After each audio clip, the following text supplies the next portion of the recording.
Salut à tous, j'ai eu un peu peur parce que j'ai mon ordinateur qui commence à... En français, on utilise souvent cette expression à laguer. Donc, il commence à laguer, il commence à être un peu lent, à se bloquer au niveau de l'image. Ok, donc voilà, j'ai eu peur, je me suis dit je vais au moins sauvegarder la vidéo en cours. Donc, et voici encore un concurrent. Un concurrent, c'est une personne qui prend place, non pas qui prend place, qui prend part, qui participe à une compétition, un concurrent. Une personne qui prend part à un concours, concurrent, prendre part à un concours. Tiens, son nom ne figure pas au programme. Alors, là, le commentateur, il essaie de dire, ce compétiteur, d'accord, ce concurrent, c'est Félix Hapman. Bah non, parce qu'en fait, il ne sait pas qui c'est, parce que cette personne-là, elle n'a pas un avion qui a été enregistré pour la compétition ou le concours. Non, c'est une surprise. On ne s'attendait pas à voir cet avion avec un concurrent dedans. Son nom ne figure pas au programme. D'accord ? Il ne figure pas, ça veut dire qu'il n'est pas présent dans le programme. Nous n'y perdrons rien, chers téléspectateurs, car il fait preuve d'une virtuosité sans pareil. Alors, nous n'y perdrons rien, ça veut dire, même si la personne que vous voyez là, elle n'est pas dans le programme, on ne va pas y perdre. Ça veut dire que cela ne va pas avoir un impact négatif sur le concours. D'accord ? Nous n'y perdrons rien. Ça veut dire, en fait, on va être... Une bonne expression, c'est on va gagner au change. Ça veut dire que c'est une surprise qui apporte quelque chose de positif. D'accord ? On ne va pas y perdre, on va y gagner. D'accord ? En fait, on est gagnant. C'est plutôt positif pour nous. Nous n'y perdrons rien, chers téléspectateurs, d'accord ? Chères personnes en train de regarder la télé, parce que il fait preuve. C'est-à-dire qu'il est en train de montrer qu'il est capable il est en train de faire preuve, il est en train de faire des choses qui sont d'une virtuosité. La virtuosité, c'est, voilà, par exemple, Jimi Hendrix, en guitare, pas comme ça, mais comme ça, je pense que n'importe quelle personne qui écoute Jimi Hendrix peut dire « Waouh, il sait jouer de la guitare extrêmement bien, d'accord ? Il est d'une virtuosité en guitare, c'est impressionnant, d'accord ? La virtuosité. Mais c'est pas forcément en musique, ça peut être aussi une capacité à faire quelque chose, d'accord ? Donc il fait preuve d'une virtuosité sans pareil. Sans pareil, ça veut dire qu'on ne peut pas comparer.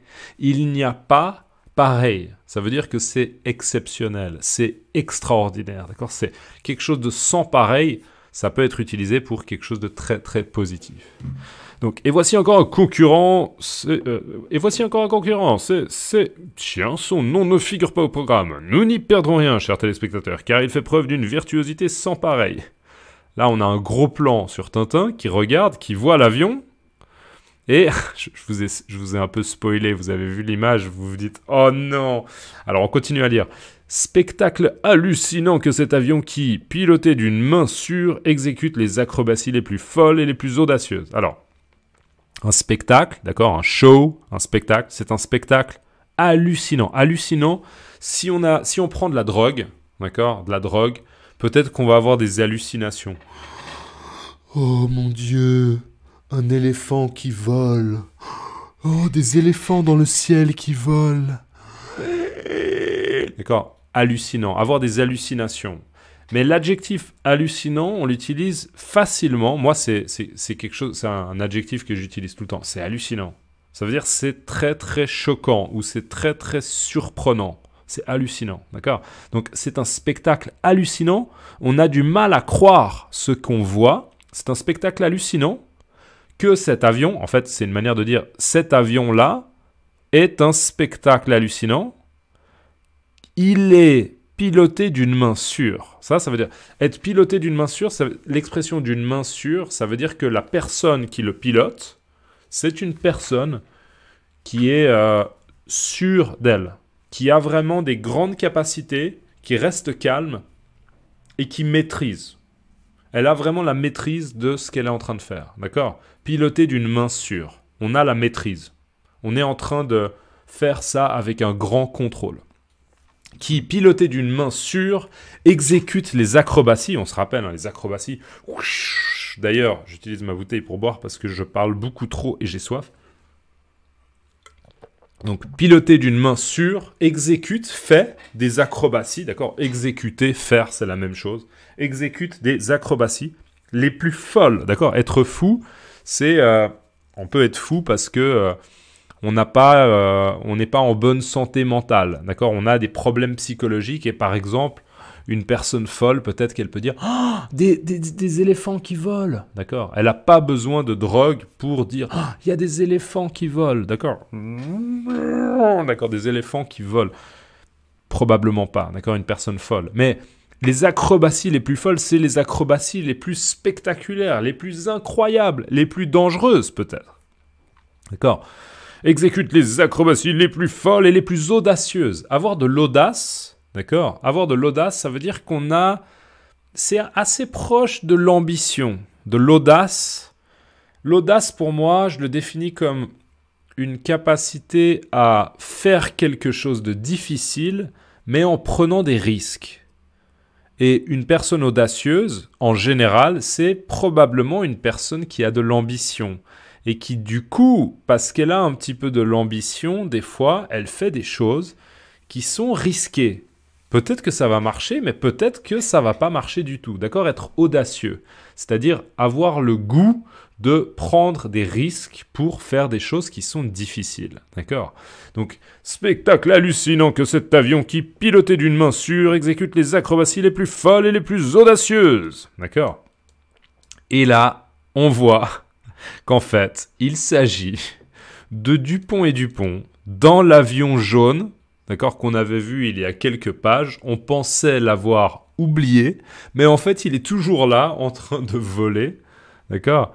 Et on a Dupont et Dupont qui en fait sont à l'arrière, on se souvient. Ils sont à l'arrière. Et c'est qui pilote? On se souvient que c'est un mécanicien en fait qui, à la base, avait dit « Je ne sais pas piloter un avion ».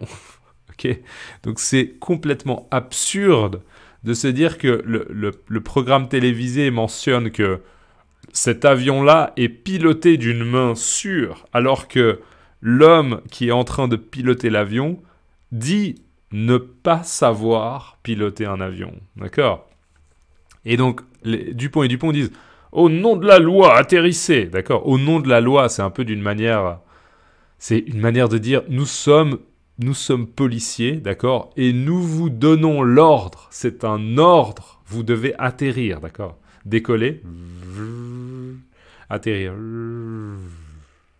Atterrir, d'accord? Donc, au nom de la loi, atterrissez. Ou bien, bon sang, atterrissez. Mon Dieu, mais je vous donne l'ordre d'atterrir, d'accord? Au nom de la loi, atterrissez. Et lui qui dit, je voudrais bien, d'accord? Donc, l'homme qui est en tenue de travail, ce qu'on appelle un bleu de travail. Il est en bleu de travail, avec son chapeau toujours, et il dit « J'aimerais bien atterrir, mais je n'arrive pas. » D'accord? Il n'arrive pas à atterrir parce qu'encore une fois, il ne sait pas piloter un avion. D'accord? Donc bien sûr, c'est assez humoristique de savoir que cet homme-là, qui ne sait pas piloter un avion, c'est lui qui, en fait, est en train de faire des acrobaties qui sont visiblement très très impressionnantes pour les gens qui commentent le concours. D'accord? Voilà, assez humoristique. Et ça nous amène à la fin de la page 54. Avant de partir, s'il vous plaît, mettez-moi le mot audacieuse. D'accord? Audacieuse ou bien audacieux. Voilà, c'est un petit mot, ça vous prendra quelques secondes et moi, ça m'aide. Donc, audacieux. Vous pouvez également, bien sûr, mettre n'importe quel mot de la page que vous trouvez utile, que vous trouvez intéressant, ou simplement un mot qui vous plaît. Et n'hésitez pas à mettre plusieurs mots. Ok? Vous n'hésitez pas à mettre la liste des mots, du vocabulaire que vous avez appris durant cette vidéo, peut-être à travers la BD, mais aussi peut-être à travers mes périphrases, mes reformulations, mes commentaires. D'accord? Parce que finalement, c'est une manière de réviser. C'est-à-dire que vous mettez une petite liste de vocabulaire et peut-être que dans 2 semaines, vous vous dites « Ah, il y avait un mot, mais j'ai l'impression que je l'ai oublié. » Vous pouvez revenir sur la vidéo de ma chaîne et dans les commentaires, vous voyez votre commentaire et vous voyez le vocabulaire. C'est déjà pas mal pour vous et pour moi, c'est génial aussi parce que ça fait un commentaire, mais c'est aussi bien pour les autres peut-être les autres personnes qui commentent parce qu'elles vont voir du vocabulaire qu'elles ont déjà vu et ça fait une révision. Vous voyez, donc en fait, tout le monde est gagnant. D'accord? Tout le monde est gagnant. Voilà. Voilà, ce que je voulais dire juste, c'est je suis désolé de ne pas avoir publié plus de vidéos récemment. J'ai des vidéos encore de One Word Input qui sont prêtes. Il y a encore quelques vidéos de drôles qui sont prêtes. Mais j'ai beaucoup de travail à l'école en ce moment, l'école dans laquelle je travaille. Et j'en profite pour vous dire encore une fois que vraiment, les gens qui me soutiennent chaque mois, vraiment, c'est quelque chose qui m'aide énormément. Je réexplique juste pourquoi. Moi, j'ai un travail un peu traditionnel dans une école, d'accord ? Et j'ai ce travail sur YouTube, d'accord ? Par exemple, la chaîne French Comprehensible Input. J'aimerais pouvoir travailler plus sur French Comprehensible Input et moins à l'école. Mais à l'école, j'ai un salaire et sur French Comprehensible Input, j'ai un petit salaire. Et je remercie vraiment tous les gens qui me font des dons. C'est génial. Merci beaucoup du fond du cœur. Et plus particulièrement, vraiment, n'hésitez pas, si vous pouvez, même juste $1 par mois, si vous pouvez me soutenir $1 par mois, en fait, vous rejoignez une équipe de personnes qui m'aident à me créer, en fait, à me créer un salaire YouTube. Vous voyez ? Et plus j'ai un salaire YouTube qui est élevé et stable, donc vraiment quelque chose de mensuel, plus en fait je peux faire des vidéos régulièrement. D'accord ? Parce que mon but, c'est de diminuer mon pourcentage dans l'école publique et d'augmenter mon pourcentage sur YouTube. Mais pour ça, j'ai besoin de soutien régulier. Voilà. Donc, si vous pouvez vous le permettre, même, encore une fois, vraiment $1 par mois déjà, c'est génial. Donc, voilà. N'hésitez pas. Merci d'avance et je vous souhaite à tous une excellente journée et on se voit dans la prochaine vidéo Tintin. Ok ? À plus. Ciao.